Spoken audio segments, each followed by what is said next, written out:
آئیے آج کے ہمارے جو مہمان ہیں محترم عالم دین، جو کہ ہمارے اسٹوڈیو میں کسی اور شہر سے تشریف لائے ہماری دعوت پہ، پوری ٹیم کی دعوت پہ، حضرت علامہ مولانا محمد سیف علی ملک اتاری المدنی دامت برکاتہم العالیہ۔ میں حضرت کی طرف چلوں گا۔ حضرت امید کرتا ہوں آپ خیریت سے ہوں گے۔ حضرت آپ کی طرف میرا ایک سوال ہے، چونکہ آج ہمارا جو ٹاپک ہے وہ ہے حضرت خدیجۃ الکبریٰ رضی اللہ تعالی عنہا۔ آپ کے حوالے سے حضور علیہ الصلوۃ والسلام کو آپ سے بڑی محبت تھی اور آپ حضور کی پہلی زوجہ بھی ہیں، تو حضرت ان کے حوالے سے حضرت خدیجۃ الکبریٰ رضی اللہ تعالی عنہ کی جو شادی کے متعلق ایک واقعہ ہمیں سننے کو علماء سے ملتا ہے، آپ اپنے مخصوص انداز میں اگر ہمارے ناظرین کو وہ سنا دیں۔ الحمدللہ رب العالمین والصلاة والسلام علی سید المرسلین، اما بعد فاعوذ باللہ من الشیطان الرجیم، بسم اللہ الرحمن الرحیم۔ الحمدللہ اللہ تبارک و تعالیٰ کا کروڑا کروڑ احسان کہ علامہ صاحب نے اپنے اسٹوڈیو میں بلایا، دعوت دی، ہم ان کا شکریہ ادا کرتے ہیں۔ اللہ تبارک و تعالیٰ ان کو برکتیں عطا فرمائے۔ اور انہوں نے جو سوال کیا اس کے متعلق مختصر سا ایک واقعہ عرض کرتا ہوں کہ حضرت خدیجۃ الکبریٰ رضی اللہ تعالیٰ عنہا عرب کی مشہور خاتون ہے۔ آپ کا مال بھی بڑا مشہور تھا، آپ کو تجارت میں اتنا نفع ہوا کرتا تھا کہ جس سال مکہ مکرمہ میں مال کی بالکل کمی ہوئی، جس سال مکہ مکرمہ میں کسی تاجر کو نفع نہ ہوا، اس سال بھی آپ کو بہت سارا نفع حاصل ہوا۔ یعنی حضرت خدیجۃ الکبریٰ تاجر خاتون تھی، یہ جی کہہ سکتے ہیں؟ جی الحمدللہ۔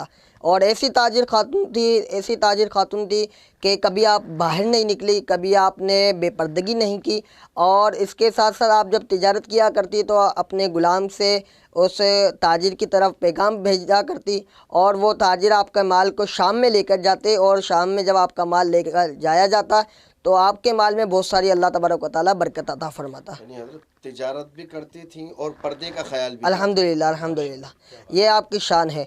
اور آپ کی ہی تجارت کے سلسلے میں نبی کریم صلی اللہ علیہ وسلم کے بارے میں آپ نے سنا ہوا تھا کہ بہت امانت دار ہیں، بہت زیادہ جو ہے نا صادق بھی ہیں، تو آپ نے چاہا کہ دل میں تمنا کی کہ کاش کہ یہ تجارتیں جو میری ہے تو یہ نبی کریم صلی اللہ علیہ وسلم بھی کریں۔ آپ صلی اللہ علیہ وسلم کے دور مبارکہ میں ایک سال ایسا آیا کہ جس میں بہت زیادہ قحط پڑ گئی اور بہت سارے نقصان ہوا، تو آپ کے جو چچا تھے حضور صلی اللہ علیہ وسلم کے جو چچا تھے، انہوں نے کہا کہ آپ جو ہے نا تجارت کے لیے شام جائیں اور کوشش کریں کہ خدیجۃ الکبریٰ رضی اللہ تعالیٰ عنہ کا مال لے کر جائیں۔ تو آقا کریم صلی اللہ علیہ وسلم نے یہ گوارا نہ کیا کہ میں چل کر سوال کروں کہ میرا رب جو دینے والا ہے وہ ہر چیز پر قادر ہے، وہ مجھے ہر چیز میں نفع دے گا۔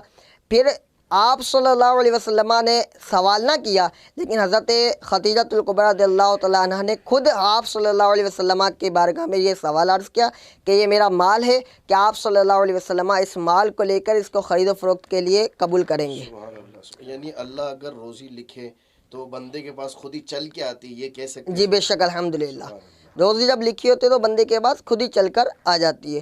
تو آپ صلی اللہ علیہ وسلم کے ساتھ حضرت خدیجہ نے اپنا ایک غلام میسرہ جس کا نام تھا اس کو بھیجا، اس نے پھر جا کر آپ صلی اللہ علیہ وسلم کے ساتھ تجارت کی، اور آپ صلی اللہ علیہ وسلم کا وہ گرویدہ ہو گیا، دیوانہ ہو گیا، اور آپ صلی اللہ علیہ وسلم کے کئی اس نے معجزات وغیرہ دیکھے، کئی واقعات دیکھے کہ تجارت کیا کرتے تو وہاں کے جو مشرکین تھے وہ کہتے کہ آپ لات اور عزیٰ کی قسم کھا کر تجارت کریں، ہم آپ کو مال دیں گے۔ تو آپ صلی اللہ علیہ وسلم نے فوراً منع کر دیا کہ میں نے لات اور عزیٰ کی قسم نہیں کھانی اور اپنا مال فروخت نہیں کرنا۔ تو آپ صلی اللہ علیہ وسلم کے ساتھ وہ جو غلام تھا میسرہ، وہ کہتا کہ جس کو حضور صلی اللہ علیہ وسلم منع کرتے گئے وہ آپ کے منع کرنے کے باوجود آپ کا گرویدہ ہوتا گیا۔ اور وہ لات اور عزیٰ یہ کیا مطلب؟ یہ مشرکین کے جو بت تھے ان کی، جن کی وہ پوجا کیا کرتے تھے، جن کو وہ مانا کرتے تھے، یہ تھے وہ۔ اچھا، یہ ان کے نام ہے لات و عزیٰ، جی یہ جی بتوں کے نام؟ جی بتوں کے نام۔ تو آپ صلی اللہ علیہ وسلم ایک درخت کے نیچے سایہ فگن ہوئے تو وہاں سے ایک راہب گزرا، اور وہ حضرت میسرہ جو تھے غلام تھے حضرت خدیجہ کے، ان کو پہچانتا تھا۔ انہوں نے یہ سوال کیا کہ حضور یہ بتائیں مجھے، یہ جو درخت کے نیچے جلوہ فرمائے یہ کون شخصیت ہے؟ تو کہنے لگے کہ قریش کے بہت بڑے سردار ہیں، اعلیٰ نسب والے ہیں، بڑے عظیم شخص ہیں۔ تو کہا کہ یہ کوئی اور نہیں ہے، یہ نبی علیہ السلام ہے، یہ کوئی اور نہیں ہو سکتے، یہ رسول ہی ہو سکتے ہیں، کیونکہ یہ درخت وہ ہے کہ جس کے نیچے صرف انبیاء علیہ السلام ہی جلوہ فرما ہوتے ہیں۔ تو کئی اس سے یہ بھی ہمیں ملتا ہے کہ کئی لوگ کتابیں پڑھے ہوئے ہوتے ہیں، وہ کہتے ہیں کہ کہاں نبوت ملی تھی، کہاں 40 سال کے بعد نبوت ملی، اور فلانا باتیں بہت ساری کرتے ہیں، تو لہٰذا ان کو یہ پتہ چل جانا چاہیے کہ نبوت جو تھی وہ پہلے سے ملی ہوئی تھی الحمدللہ عز و جل۔ یعنی راہب کو پتہ ہے بھی اعلان نبوت ہوا نہیں جی ہوا نہیں ہے، اور راہب یعنی وہ عیسائیوں کے جو جی ہوتے جی ہیں پادری جسے اس دور میں ہم کہتے جی ہیں، جی اس سے پتہ ہے کہ یہاں اس درخت کے نیچے جو رکنے والا شخص ہے، جو ٹھہرا ہوا شخص ہے، وہ کوئی عام بندہ نہیں، وہ اللہ کا رسول ہے۔ اللہ کا رسول ہی حضرت خدیجۃ الکبریٰ کی شان میں کوئی حضور کی حدیث مبارکہ ہو؟ نبی کریم آپ رضی اللہ تعالیٰ عنہ کی اور شان کیا ہوگی کہ آپ صلی اللہ علیہ وسلم کی جو اولاد ہے اکثر وہ آپ علیہ رضی اللہ تعالیٰ عنہ ہی سے ہے۔ یعنی حضرت خدیجۃ الکبریٰ سے حضور کے اکثر اولاد جی ہیں۔ جی ٹھیک، بہت شکریہ حضرت، ماشاءاللہ۔ محترم ناظرین اکرام، بڑی کمال گفتگو فرمائی حضرت نے حضرت خدیجۃ الکبریٰ رضی اللہ تعالی عنہا کی شان میں۔